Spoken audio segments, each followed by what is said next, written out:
Easter!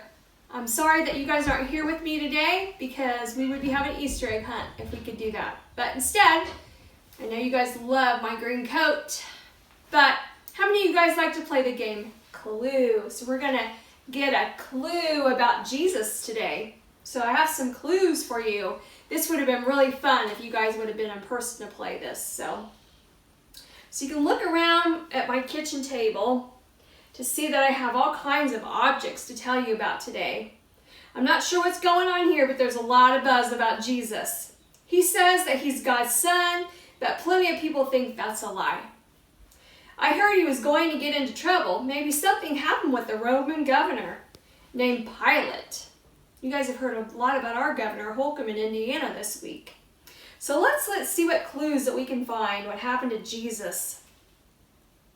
So this wooden block over here, it looks like the same kind of wood they would have used to build a cross out of. Did anyone find any clues about a cross? Well, here's the clue. Carrying the cross by himself, he went to the place called the place of the skull. In Hebrew, that means Golgotha. Oh, wow! That must have been from when Jesus carried his cross up the hill. Look at this large nail. What do you guys think they did with that? Well, in John chapter 19:18 it says, they nailed him to the cross. 2 others were crucified with him, one on either side with Jesus between them. That is terrible.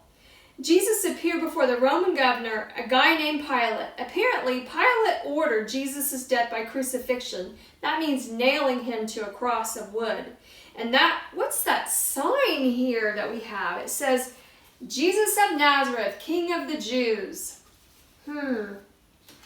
In John chapter 19, it says, and Pilate posted a sign on the cross that read, Jesus of Nazareth, King of the Jews. People were making fun of Jesus. Tell me about a time that someone made fun of you. My brothers used to make fun of me because I was chubby. Jesus must have suffered so much, but look at this torn fabric. That fabric looks like it's part of his clothes. I wonder what these dice are for. You guys like to play games because you know I do. But here's what it says. In John chapter 19, verse 23, it says, when the soldiers had crucified Jesus, they divided his clothes among the 4 of them. And then, sadly, they played games. Who was going to get his clothes? Isn't that scary? They rolled dice to see who was going to get that. In John chapter 19, verse 24 says, so they said, rather than tearing it apart, let's throw dice for it. This fulfilled the scripture that says, they divided my garments among themselves and threw dice for my clothing. So that is what they did. That was a sad, sad day. Jesus was made fun of and hurt and humiliated. What do you suppose the sponge is for? Well, in John chapter 19, verses 28 through 30, it says, Jesus knew his mission was now finished. And to fulfill scripture, he said, I am thirsty. A jar of sour wine was waiting there, so they soaked a sponge in it and put it on a hyssop branch and held it up to his lips. When Jesus had tasted, he said, it is finished. Then he bowed his head and gave up his spirit. A hyssop is kind of like what we would call a cattail. It has like a fuzzy thing on the end of it. They would have dipped in the wine and then they would have given it to him because he was thirsty. Probably kind of nasty. Anyway. After he drank from the sponge, he died. And what happened next? I see some spices. And they put that on their body before they buried him, because like I told you guys before, and they put them in a tomb. It was kind of like a grave. They left them in this tomb to die. And they covered him. They covered him with spices so they didn't stink as their body was decaying away. Do you think that's what they used it for? I bet they did. So in John chapter 19, verses 38 through 40, it says, afterwards, Joseph of Arimathea, who had been a secret disciple of Jesus because he feared the Jewish leaders, asked Pilate for permission to take down Jesus' body. When Pilate gave permission, Joseph came and took the body away. With him came Nicodemus, the man who came to Jesus at night. He brought about 75 pounds of perfume ointment made from myrrh and aloes. Following Jewish burial customs, they wrapped Jesus' body and the spices in long sheets like linen cloth, something like this maybe. And then, got to get another clue. We're so close. They did bury him. I wonder if we can find any clues about where the tomb is. Maybe we could visit the tomb, pay our respects. Wait, there's a flower.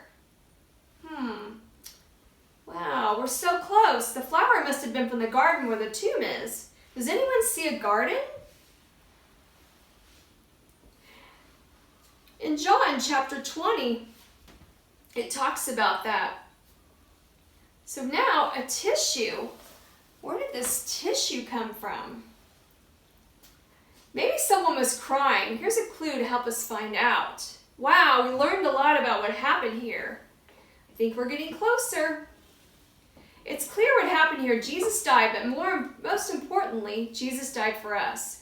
We all deserve to be away from God because we've all done things wrong. When Jesus died, he took our punishment for those wrong things. Jesus died so that God could forgive us and we can be with him. And the best news is Jesus didn't stay dead. We've seen plenty of evidence that the tomb is empty because Jesus is alive. And you should say back to me, Jesus is alive. So let's look at these stones. And it was rolled away and Jesus died. He came back to life. Let's read more about this. Here's the tomb and what it says. Early on Sunday morning when it was still dark, Mary Magdalene came to the tomb and found that the stone had been rolled away from the entrance. In John chapter 20, verses 3 through 5, Peter said, and the other disciples started out for the tomb. They were running, but the other disciples outran Peter and reached the tomb first. He stooped and looked into and saw linen wrappings lying there, but he didn't go in. Then in John chapter 20, verses 6 and 7, then Simon Peter arrived and went inside. He also noticed the linen wrappings lying there when the cloth that had covered Jesus' head was folded up and lying apart from the other wrappings. But last but not least, in John chapter 20, verses 14 through 16, Mary turned to leave and saw someone standing there. It was Jesus, but she didn't recognize him. Dear woman, why are you crying? Jesus asked her. Who are you looking for? She thought he was the gardener. Sir, she said, if you have taken him away, tell me where have you put him, and I will go and get him. Mary, Jesus said. She turned to him and cried out, Rabboni, which is Hebrew for teacher. Have a happy Easter. Can't wait to see you guys in person. Have a wonderful week. God bless you.